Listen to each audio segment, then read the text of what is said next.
बात आज metropolis health care के बारे में बात करते हैं। इस कंपनी के बारे में इसलिए बात करने वाला हूँ, कंपनी ने अनाउंस किया है कि कंपनी पहली बार अपने शेयर होल्डर्स को बोनस शेयर देने वाली है 1:3 के रेशियो में। यानी कि जिसके पास भी इस कंपनी का एक शेयर होगा उसको 3 एक्स्ट्रा फ्री में शेयर दिए जाएंगे। अभी सिर्फ अनाउंसमेंट हुई है, अभी रिकॉर्ड डेट सामने नहीं आई है।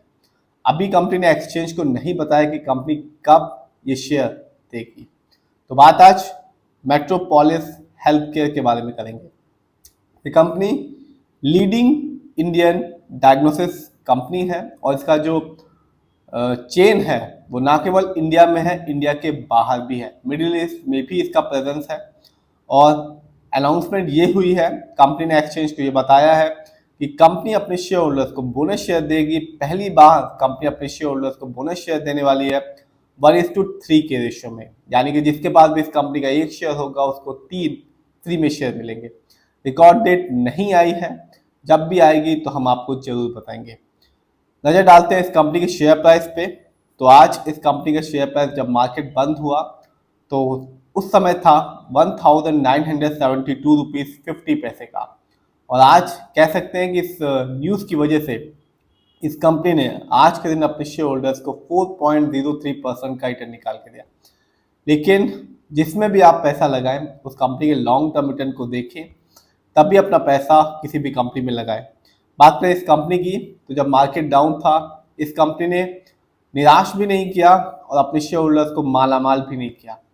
इस कंपनी का जो एक साल में रिटर्न था वो था 12.19% का। यानी आज से ठीक एक साल पहले इस कंपनी का शेयर प्राइस मिल रहा था 1839 रुपीज़ का, जो आज के दिन है 1972 रुपीज़ 50 पैसे का।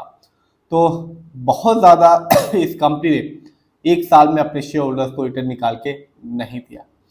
नज़र डालते हैं इस कंपनी के 5 साल के रिटर्न को। तो 5 साल में इस कंपनी ने अपने शेयर होल्डर्स को निराश किया। जिन्होंने भी सोचा होगा कि एक लॉन्ग टर्म इन्वेस्टमेंट के हिसाब से इस कंपनी को चुनते हैं और 5 साल के लिए अपना पैसा लगाते हैं, तो इस कंपनी ने अपने शेयर होल्डर्स को बिल्कुल भी बेनिफिट नहीं किया, निराश किया। इस कंपनी के शेयर में गिरावट रही 13.45% की। यानी आज से ठीक 5 साल पहले इस कंपनी का शेयर प्राइस मिल रहा था 1970 रुपीज़ का, जो आज के दिन है 1972 रुपीज़ 50 पैसे का। तो निराशा हाथ लगी, जिससे भी इस कंपनी को लॉन्ग टर्म इन्वेस्टमेंट के हिसाब से चुना होगा। देखते हैं इस कंपनी के स्टॉक के परफॉर्मेंस को। तो जो कंपनी का हाईएस्ट शेयर प्राइस गया एक साल में वो रहा 2263 रुपीज़, जबकि एक साल में इस कंपनी का लोएस्ट शेयर प्राइस आया 1315 रुपीज़ का। बात करें इस कंपनी कुछ इवेंट्स की, तो पिछले साल इस कंपनी ने अपने शेयर होल्डर्स को डिविडेंड दिया था, हर एक शेयर के बदले में 4 रुपए का। यानी जिसके पास भी इस कंपनी का एक शेयर रहा होगा उसको कंपनी के द्वारा 4 रुपए दिए गए होंगे। तो डिविडेंड का बेनिफिट तभी देखने को मिलता है जब आपके पास शेयर की एक अच्छी खासी क्वांटिटी होती है। मान लीजिए 1 लाख शेयर रहे होंगे इस कंपनी के किसी भी शेयर होल्डर्स के पास, तो उसको डिविडेंड का अमाउंट मिला 4 लाख रुपए। देखते हैं इस कंपनी के फंडामेंटल्स को। तो जो कंपनी का मार्केट कैप है वो है 9803 करोड़ का। ये कंपनी मिड कैप की है क्योंकि इसका मार्केट कैप 5000 करोड़ से ऊपर का है और 20,000 करोड़ के नीचे का। पीबी रेशियो 6.84 है। शेयर मार्केट में एक अच्छा पीबी रेशियो कहलाता है 1 या तो बिलो 3। इंडस्ट्री पी 55.64 है। शेयर मार्केट में एक अच्छा इंडस्ट्री पी होता है 20 से लेकर 25 के बीच में। ये बताता है कि कंपनी का जो स्टॉक है मार्केट में कैसा परफॉर्म कर रहा है। डेप्ट टू इक्विटी 0.14 है। आप भी देख सकते हैं इस कंपनी पर लोन कर्ज ना के बराबर है।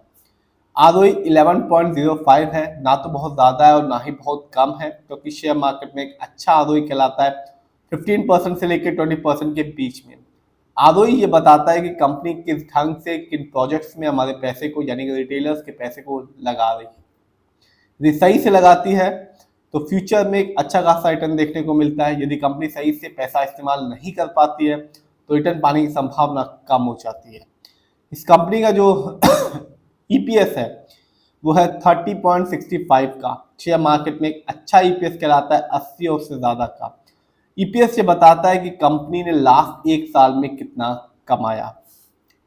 नजर डालते हैं इस कंपनी के फाइनेंशियल कंडीशन को। तो अभी ही कंपनी का दिसंबर क्वार्टर का रिजल्ट आया है और कंपनी का जो रेवेन्यू था दिसंबर क्वार्टर में वो था 415 करोड़ का, जबकि 2025 में इस कंपनी का जो ईयरली रेवेन्यू था वो था 1346 करोड़ का। प्रॉफिट की बात की जाए तो दिसंबर क्वार्टर में इस कंपनी का प्रॉफिट रहा 42 करोड़, जबकि 2025 में इस कंपनी का ईयरली प्रॉफिट रहा 146 करोड़ का। नेटवर्थ कंपनी का जो नेटवर्थ था 2025 में वो रहा 1335 करोड़ का, जबकि 2024 में इस कंपनी का नेटवर्थ था 1099 करोड़ का। बात जानते हैं इस कंपनी के शेयर होल्डिंग पैटर्न पे। तो प्रमोटर यानी कि इस कंपनी के जो ओनर्स हैं उनका पैसा इस कंपनी में लगा हुआ है 48.88% का, जबकि म्यूचुअल फंड का पैसा इस कंपनी में लगा हुआ है 32.22% का, जबकि एफआईआई की होल्डिंग है 11.69% की, जबकि रिटेलर्स की होल्डिंग है 4.71% की, जबकि डीआईआई की होल्डिंग है 2.51% की। तो कंपनी ने कह सकते हैं कि लॉन्ग टर्म में अपने शेयर होल्डर्स को निराश किया, क्योंकि 5 साल में इस कंपनी ने कोई भी रिटर्न निकाल के नहीं दिया और 1 साल पहले इस कंपनी ने सिर्फ 12.19% का रिटर्न निकाल के दिया और आज तो इस कंपनी ने अच्छा रिटर्न निकाल के दिया। पहली बार ये कंपनी अपने शेयर होल्डर्स को बोनस शेयर देने वाली है 1:3 के रेशियो में, यानी जिसके पास भी इस कंपनी का एक शेयर होगा उसको 3 एक्स्ट्रा फ्री में शेयर दिए जाएंगे।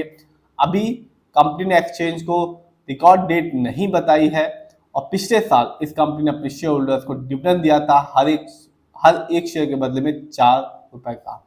फिर भी आप जिसमें भी पैसा लगाएं खुद रिसर्च करें, एनालाइज करें, अपने फाइनेंशियल एडवाइजर की राय लें, तभी अपने पैसे को शेयर मार्केट में लगाएं।